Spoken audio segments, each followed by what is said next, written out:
If you ask me what author is getting the most hype right now, I think I would have to tell you it's Kristin Hannah. I feel like everywhere I turn, someone in the book community on the internet is talking about Kristin Hannah. So as someone who has never read her work, I just need to understand what the hype is about and if I like her books or not. So we're gonna give her a fair shot and we are gonna read 3 of her books in today's video. And we're gonna start with the book that I am the most excited about, I have the most anticipation for, and I feel like most people always go to this book first. And this book is just like one of her most hyped books, and that is The Nightingale. And honestly, all I know about this book before going into it is that it takes place during World War II, which is honestly my favorite historical period to read about, but it takes place in France, which I don't think I've read any World War II books that take place in France, so I'm very excited. Now that I'm about 100 pages into this book, I feel like I can finally tell you what it's about, other than the fact that it takes place during World War II and in France. We're following 2 sisters, one is a bit older, she has a kid, and then one is younger, and the 2 sisters are very different. The younger sister is very outspoken, and she's always kind of felt like she has been left behind in her life, specifically by her family. Like she kind of feels almost forgotten and like she doesn't matter. And so far I'm really understanding why this author has been getting so much hype recently. I really like how she writes, and I'm interested to see where the story is going to go because I feel like so many people have talked about how heartbreaking this book is, and I feel like most World War II books are always very heartbreaking for me to read. Like right now I'm thinking specifically of The Book Thief. That book made me sob. I loved that book. So I do have high hopes for this one. Also because I know that I enjoy reading books that take place during World War II. I am super intrigued because this follows 2 sisters and I feel like I haven't really experienced that before. But I will say right now the younger sister is driving me absolutely crazy. If she doesn't get a good character arc soon, I don't know what I'm gonna do because her character like makes me want to throw the book across the room. I cannot handle it. But I'm gonna keep reading and I really hope she gets some character development or I'm gonna lose my mind.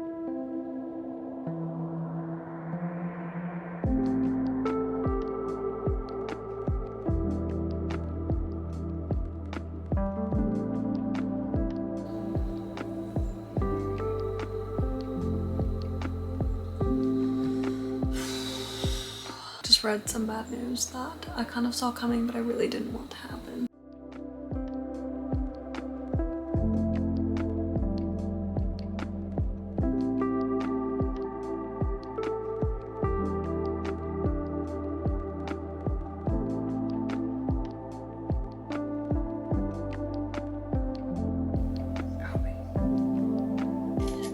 A little bit early to be saying this because I'm less than 200 pages into this book, but I just want to say this book is a masterpiece. At least so far, it is reminding me so much of The Book Thief. But you know how people like use the phrase like core memories for like, you know, a core memory. The Book Thief is a core book for me, and low-key a core memory of like one of the very first books that I remember from my childhood that I still as an adult think about. And there's not many books from my childhood that has happened with, but The Book Thief is one of them. But I really just wanted to come on here and say that I am just in love with all of this, and I did really think that I was going to be, because there's just something about like the World War II time period in a historical fiction book that I just eat up. And now chapter 22, so I've reached over the halfway mark in this book and I'm still very much enjoying the book. It's taken a turn that I haven't expected, and things have actually become slightly less sad in the sense that like I'm not tearing up anymore. Like things are still very sad, but like I haven't teared up in a while. But with what's happening right now, things can turn south so fast, and like every time something tiny steps out of line, I'm like, oh my gosh, this is it, like things are about to blow up. Also, we got one random chapter of them in the future, but it didn't say names or anything, so it like literally could be anyone. But I keep thinking about that one chapter because I'm sure we're going to circle back to it eventually, probably at the end of the book, but I still keep thinking about it because I'm just so intrigued about what is going to happen to them. Is it crazy to say that I want to finish this book today? I feel like that might be a little crazy, but I just am so intrigued about what is going to happen to them. But look at my cat. You can't tell me that she does not look perfect. Look at her. Hi, baby. Oh my goodness. I knew I spoke too soon. This book just took a turn for the worst. As in, things are getting sad. I was literally reading this book in the living room thinking to myself, don't cry, don't cry, don't cry, don't cry. It was just so sad, and I just know it's only going to get worse. I'm not even currently reading the book, obviously, like I'm talking to you guys, I'm not currently reading the book, but I still feel so emotional. Like I still want to cry. And I'm also just very excited for this book to become a movie. I don't know if I talked about that at all in this video, but it is supposed to become a movie. The trailer hasn't even come out yet, so I don't know when that's actually going to happen. I just know that this movie is going to tear me apart. I mean, the book is already starting to tear me apart and I haven't even finished it yet, so.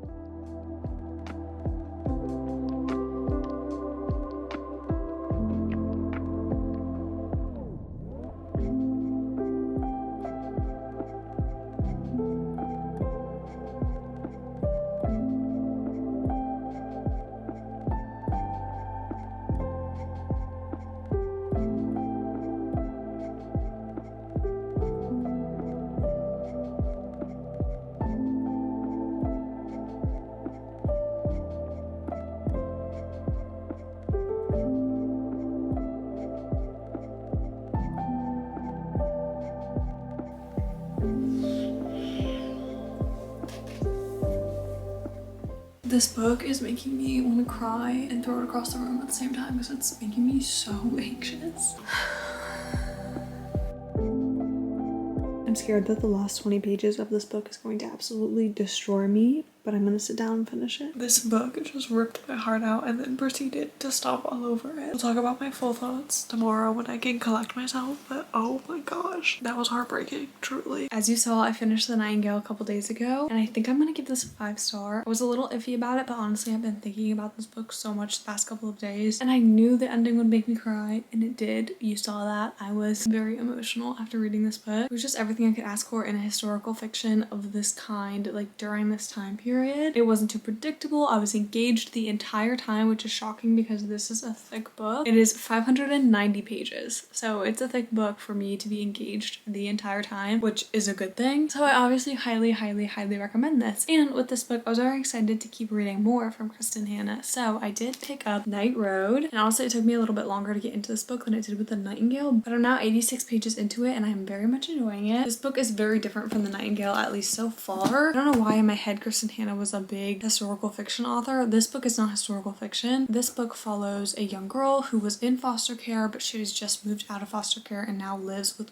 her aunt. And then on the other side of things, you have Jude, who is the mom of twins, but it's one boy, one girl, and they are kind of all like best friends. And so far, you're just kind of following them and their relationship, but you do get a chapter in the very beginning of the book where it kind of hints that something very ominous is going to happen later in the future. So that has been kind of hanging over our heads this entire time, and it very much feels like that's the reason Jude acts the way that she does. Also, you can tell that this book is a library book, and it's a first edition of this book, so it's pretty old, and I can like feel it in the pages. Like every time I flip a page, like the pages are no longer crisp, if that makes sense. It doesn't really have anything to do with the book, but I just thought that that was interesting. Like it's a very loved book, so I'm gonna keep reading and we'll see what I think about it. We need to talk about Night Road because I'm flying through it, and I'm shocked that I'm flying through it because it's kind of weird. Listen, about 50 or 40 or so pages, I guessed a major plot point, and I guessed it at the very beginning of the book. Like literally the first chapter of the book, I was like, oh, I already know, like this is gonna happen in this book. And it's a pretty major plot point, but also we kind of shifted the focus a lot more onto the mom. Like a lot of the focus has been on the mom for most of the book, which I wasn't expecting. And also it's kind of hard for me to connect to her because like obviously I'm not a parent, I'm not a mom. I don't really understand like the full depth of like what is happening. So I feel like I can't really connect to her character on that level. That doesn't stop me from connecting with her. I just feel like on a deeper level I would be able to connect with her more if I was like a parent or a mom, or maybe even just a bit older as well. I don't know. But with all that being said, this book was getting me emotional, and I feel like that's just a testament to Kristin Hannah's writing. Like it has been so good, but then also at the same time I'm like, girl, I don't know if I can handle reading so many sad books back to back. Like are all of her books gonna be sad? Are they all gonna make me cry? I don't know, but I was definitely tearing up at this one. Like I shed a few tears. So although I did think it was a little bit predictable, I still found it so intriguing, and like I was still super into it because of the way that it's written.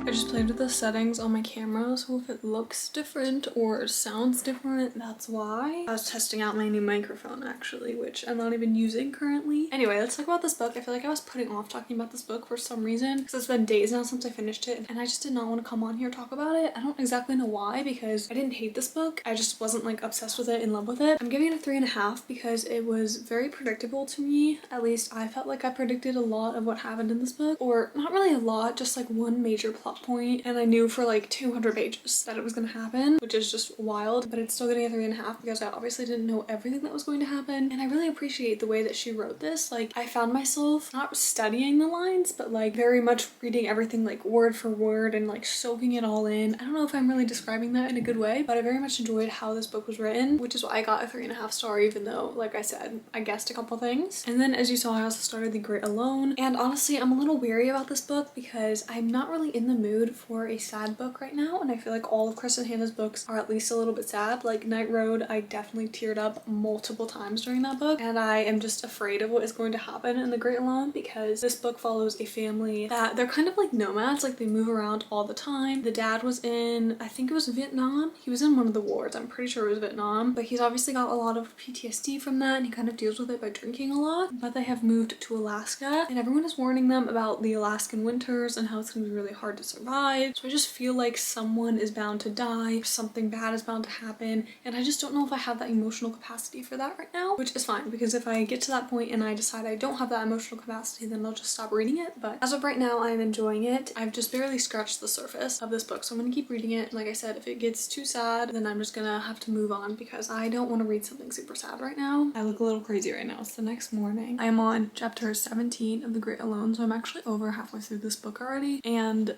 listen, this is my main point of what I have to say about this book right now. There are certain themes in this book, and if I knew that that theme was in this book, I probably would not have read it, mostly because I just don't like reading about that. And I don't want to like say it because I don't want to give anything away, but I will say check the trigger warnings. I think that was my main point, and that's like the main thing that is holding this book back. And that's just personal preference. It's just something I don't really enjoy reading about. So I did switch to the audiobook, which has actually really helped me. And I definitely would not have gotten through as much of the book as I have this quickly. Did that even make sense? I don't know. I feel like my brain is still waking up because, like I said, it's morning. You can probably tell. I feel like my voice is still like a little husky and my hair is still a disaster. But I wanted to give another update before I just sit down and finish this book, because I'm going to listen to the audiobook. I have about 6 hours left of it, and I really like this audiobook actually. They do a good job narrating it. I think that's it. I'm still enjoying it. It's just I'm not obsessed with it, mostly because, like I said, there's just some things that go on in this book that I feel like I would not have, like if I knew,